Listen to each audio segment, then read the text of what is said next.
Hey guys, thanks for clicking on the video. Just a reminder that if you enjoy, please leave a like and subscribe and leave a comment down below saying if you agree or disagree and share your opinion about how this unprecedented Premier League season will end. And on that note, let's get into the video. With the Premier League set to be back in action on the 17th of July, I thought I'd make a predictions video for the remainder of the season so you can all either praise me for my footballing knowledge or more than likely just laugh at me when I've been proven wrong. For those wondering what I based my predictions on, I basically went through each fixture remaining for each club individually and predicted the points they would get from those games and added to their current total from the rest of the season, so honestly I think this should be pretty accurate. Starting from the bottom like Drake, in rock bottom we have Norwich. Realistically, who else could I have put here? They're currently sitting on 21 points, 6 points away from safety, with the remainder of their matches being against sides like Man City, Chelsea and Arsenal, and relegation 6-pointers.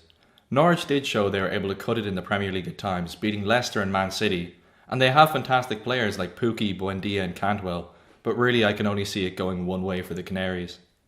In 19th we have Aston Villa.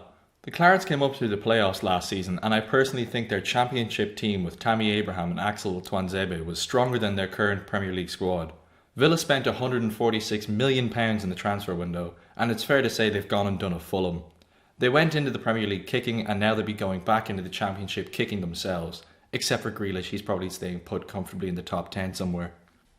Coming in at 18th on 32 points based off of my predictions, the last of our relegation candidates we have Bournemouth. Eddie Howe brought Bournemouth up from the depths of League 2 to where they are now, and honestly I think it's gotten to the stage where he's a bit out of his depth. It amazes me how such a good Premier League proven squad like Bournemouth, with players like Ake, Wilson, Fraser and King, who have all been linked with £50 million moves away, are getting relegated. They should have a long hard look at themselves, and they'll have all year to do so in the Championship. Up next, the luckiest team on this list, we have West Ham in 17th, avoiding relegation. West Ham had nothing short of a dreadful season, finishing what I think will be 36 points. Their key player Felipe Anderson just didn't perform this season, and the results show how much they rely on him to carry them. West Ham have a mixed bag of fixtures containing top 6 sides and fellow relegation worried teams. They'll hopefully take this season as a wake up call and get everything sorted out for next season. Coming in at 16th we have Watford. Watford were bottom of the league for 18 weeks straight, but with a change in manager their form took a complete 180 and even ended up defeating Liverpool, ending their unbeaten season. At the moment they're still fighting relegation, but with talent like Ismaila Sarr, Deulofeu and Doucouré, I can see them pulling through and staying safe in the Premier League. In 15th we have Brighton. The Seagulls have been rather successful by being tough to beat and rigid with a combination of Lewis Dunk and Shane Duffy in defence. Brighton have the third most draws in the league and I've predicted them to draw another 4.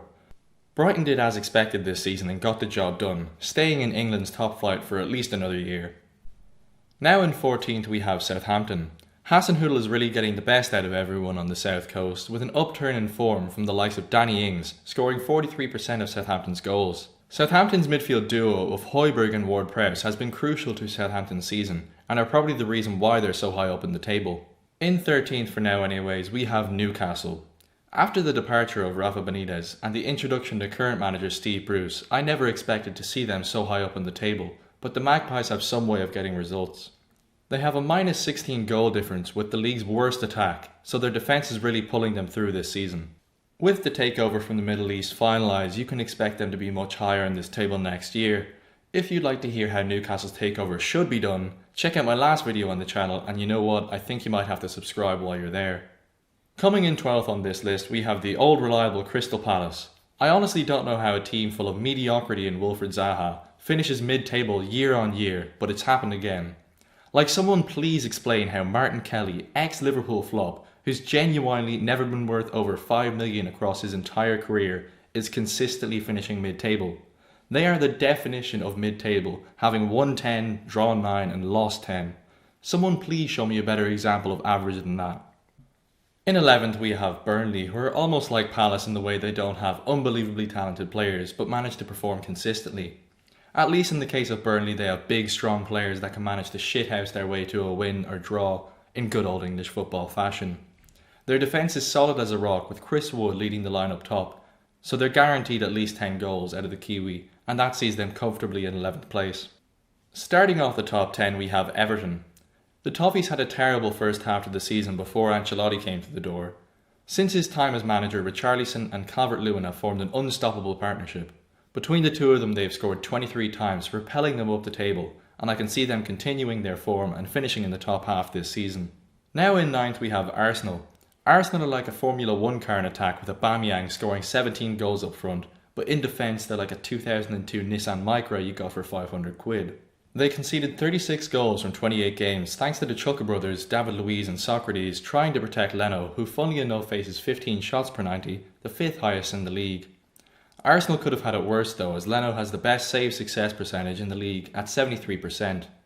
In my opinion, ninth is about right for Arsenal after this season, where they just couldn't separate themselves from the rest of the mid-table sides in the league. In 8th position we have Sheffield United. In Sheffield's first season returning to the Premier League, they shocked everyone. Chris Wilder's unorthodox tactics that include centre-backs playing like wingers worked extremely well, as they currently sit in 7th place. Unfortunately, I don't think the Blades will be making an appearance on the European stage, as 7 of their last 9 games are against top 10 sides. Nonetheless, a fantastic season. Coming in 7th on 57 points, making the last Europa League spot, we have Jose Mourinho's Spurs. They have had a below-par season, but in fairness, their star players Kane and Son have been out through injury. It also doesn't help that their centre-back duo is ageing and isn't as airtight as it used to be. Performances from Dele Alli and Aurier and others really saved this season from being a complete car crash for Tottenham, so 7 seems about right for the Lily Whites. Breaking into the top 6 we have Wolves, aka the Portugal international team. This is only Wolves' second season returning to the Premier League, and they've impressed in both seasons. This season's finish is an improvement on last season where they finished 7th. This improvement came due to outstanding performances from Adama Traore and Raul Jimenez. They were also very solid at the back, proving very hard to beat, which shows on the league table because they have the most draws in the league and only 6 losses. Wolves deserved their success playing high quality football from their very first Premier League game last year. Now in 5th, the team that is missing out in Champions League football next year is once again Manchester United. United were on an impressive run of form since signing Bruno Fernandes, winning 3 and drawing 2 from his 5 appearances for the Red Devils. While at United, he was the centre of all their attacks, almost never putting a foot wrong, showing a spark that United haven't seen in years. He even won the Premier League Player of the Month award at the first time of asking, but I still don't think that's enough to edge them into the top 4. Now in 4th, the team that will be playing Champions League football next season is Chelsea on 65 points. Nobody gave Chelsea a chance of making the top 4 and even top 6 this season, with a 2-year transfer ban and Frank Lampard going into only his 2nd year of management going against their odds. If you're a long-time follower of my Instagram page, you'll actually know that I said this wouldn't affect Chelsea all that much, as their academy graduates like Tammy Abraham, Tomori, Mount and Reece James were ready for the first team. Over a year later, and look who's laughing now. Realistically, Chelsea, because they made the top 4 ahead of United and Arsenal and Spurs, while spending nothing, discovering their academy players are incredible footballers, and still having the Eden Hazard and Morata money they can spend while the market is at an all-time low. So yeah, definitely Chelsea are the ones laughing. In 3rd place, Leicester had another fantastic season down to their savvy signings over the past couple of years. At the age of 33, Vardy is still banging them in this season, currently sitting top of the goal scorers table on 19. Leicester arguably also have the best midfield in the league, with the trio of Maddison, Tielemans and Ndidi all at the age of 23. Defensively, the duo Soyuncu and Evans is the perfect combination of youth and experience. On either side of this duo, they have great fullbacks like Chilwell and Pereira, who contributes a lot defensively too. Leicester had the 3rd best defence and the 3rd best attack in the league, so I think they really can't argue with coming in 3rd this season. In runners-up we have Man City. City have a huge advantage going into these last few games, as they're the only team in the league used to playing in an empty stadium. This season was by no way a title race like last season, where it came down to the wire on the last day of the season. With the absence of company and injuries to key defenders, all 50,000 of City's fans will know they're not as solid in defence as they were last season. Pep Guardiola needs another 50 million for a centre-back. More than you believe. Fernandinho appeared 29 times for City in centre-back, but couldn't quite fill the gap as they conceded 31 goals so far this season. Overall, City had a respectable season, but couldn't compare to last season's result. And of course, winning the Premier League title for the first time in their history, Liverpool, on a record 104 points. Liverpool so far have had the most impressive season ever, only losing and drawing once. Liverpool have a rock-solid defence, conceding only 21 goals so far this season, the best in the league. Their defence doesn't only defend, they're a crucial part of their attack, as Alexander-Arnold and Robertson assisted to 19 of their goals.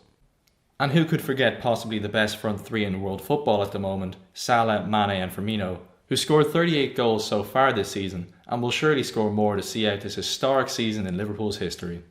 That's it for this prediction video. If you disagree, as I'm sure many of you will, please let me know in the comments down below, and don't forget to leave a like and subscribe, and I'll see you next time.